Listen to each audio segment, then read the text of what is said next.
YouTubers, today I'm going to show you how to adjust your belt, your running belt on your Pro Farm 385C model. And if your belt, the belt you run on is like close to one side of the standing rail like this, and you want to put it back in the center, because as you can see, this side there's a space here, and on this side there's no space. The edge of the belt is touching this rail here, and it can, as you can see, it's damaging the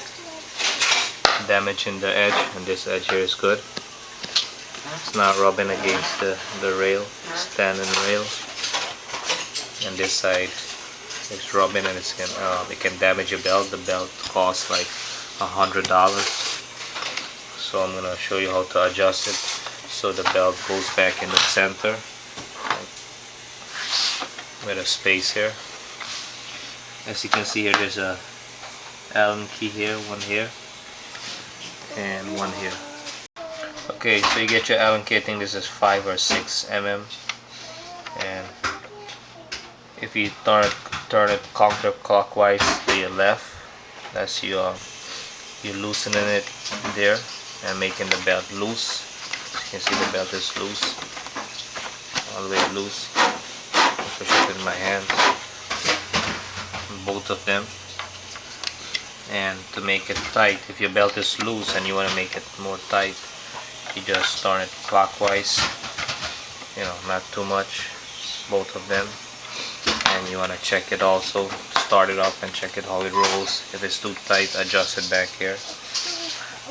But the belt is on one side, so I'm going to put it in the center it, as you can see. It's all the way there. If you leave it like this, it's not going to perform right. It's going to make a lot of noise. As you can see, it's going to damage this edge here, and it's going to be loose also, and on one side it's going to be pulling on one side if it's not straight. Putting more strain on the motor, and especially if you go on it, it's going to be more like hard to turn, more stiff. So you just want to line it up straight like this. Front, make sure it's in the middle, both sides, here and here, on the roller bar, and then you tighten it back clockwise. What happens is when you tighten the two Allen key, it pulls when you loosen it, the roller bar, this is a roller bar here, it gets loose and it goes forward, so the belt is loose, and when you tighten it, it comes backward and make it tight. And when you finish doing this, you wanna, not supposed to be like this, loose like this. As you can see, this is very loose because I loosen it here. Tighten it and check it to play, and start it up also and see how it runs, and do some running on it also to see. And that's it. Thanks for watching.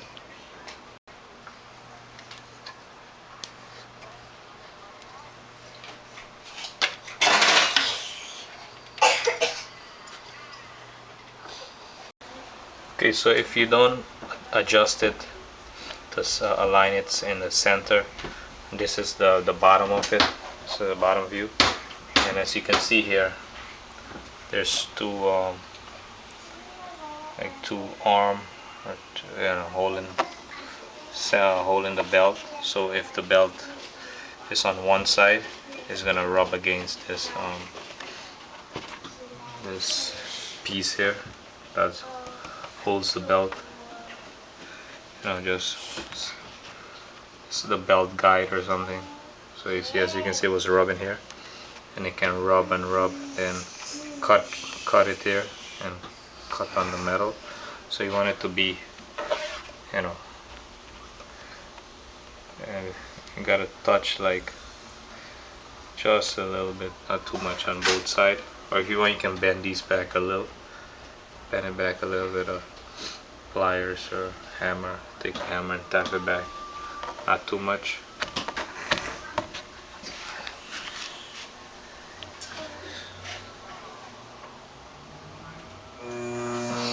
So as you can see, when it's spinning, it's touching right here. So that's why you need to adjust the belt also to make the belt you know, more tight, because if it's loose it can you know, or too tight and it's rubbing against here, it can damage the belt. To the bottom.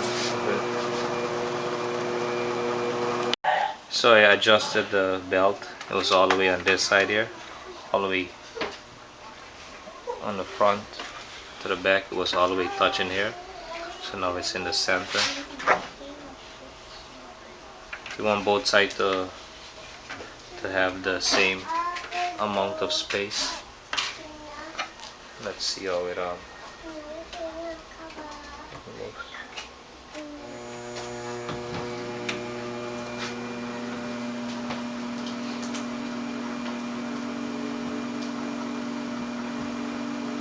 And if you see, it's like the belt is moving on one side, like back and forth wobbling, you need to tighten it a little more and put it a little more, center it, like align it a little more. And if it's making too much noise and vibration, I mean it's too tight and it's not aligned properly in the center,